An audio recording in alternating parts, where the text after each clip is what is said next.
हामी चाहिँ नि विभिन्न मान्यताहरूमा विश्वास गर्छौँ। त्यो वस्तुमा लेखेको कुरा मात्रै होइन, हाम्रा आफ्ना मान्यताहरू छन्, आफ्ना चालचलनहरू छन्, आफ्ना रीतिरिवाजहरू छन्। ती सबै चालचलन, विश्वास, मान्यताहरू भनेको हाम्रो अभौतिक सांस्कृतिक सम्पदाहरू। गुम्बा, मूर्ति, वस्तु, यो विभिन्न चिजहरू हुन्छ नि, यो घन्टीहरू, ढिल्बो भन्छौँ हामी, ढिल्बोहरू, त्यो ग्यालेङहरू, यी चिज चाहिँ भौतिक सम्पदाहरू हुन् भने मैले भने नि हाम्रा विश्वासहरू, हाम्रा मान्यताहरू, हाम्रा रीतिरिवाजहरू, हाम्रा चालचलनहरू, यी चिजहरू चाहिँ अभौतिक हाम्रा सांस्कृतिक सम्पदाहरू।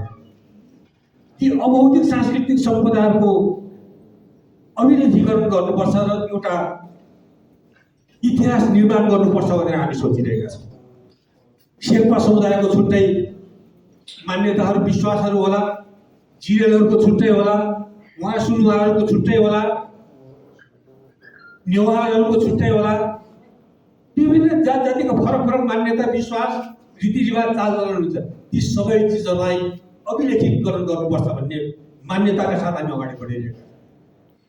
अब कति गर्न सकिन्छ सकिँदैन, तर हामी त्यो दिशामा प्रयत्न गरिरहेका छौँ र मलाई लाग्छ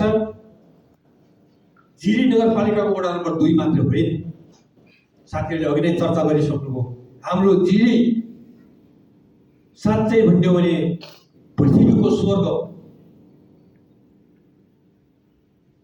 प्राकृतिक सुन्दरताको हिसाबले, धार्मिक विभिन्न मठ मन्दिर, गुम्बा चैत्यका हिसाबले, जात जातिका हिसाबले, हाम्रा मान्यता र विश्वासहरूका हिसाबले, हावापानीको हिसाबले हाम्रो जिरी भूस्वर्ग नै।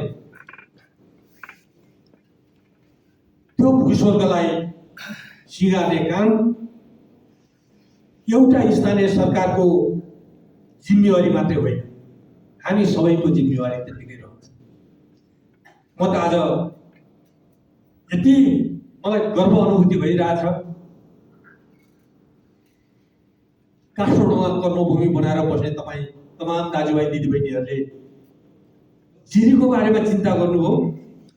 जिरीको मात्रै होइन, जिरीभन्दा पनि तपाईँले पर्तिर येलुङको त्यो 2 नम्बर वडाको चिन्ता गर्नुभएको छ। यो चिन्ता तपाईँको हृदयमा सधैँभरि बसिरहोस् र तपाईँहरूले पनि थप के सहयोग गर्न सकिन्छ।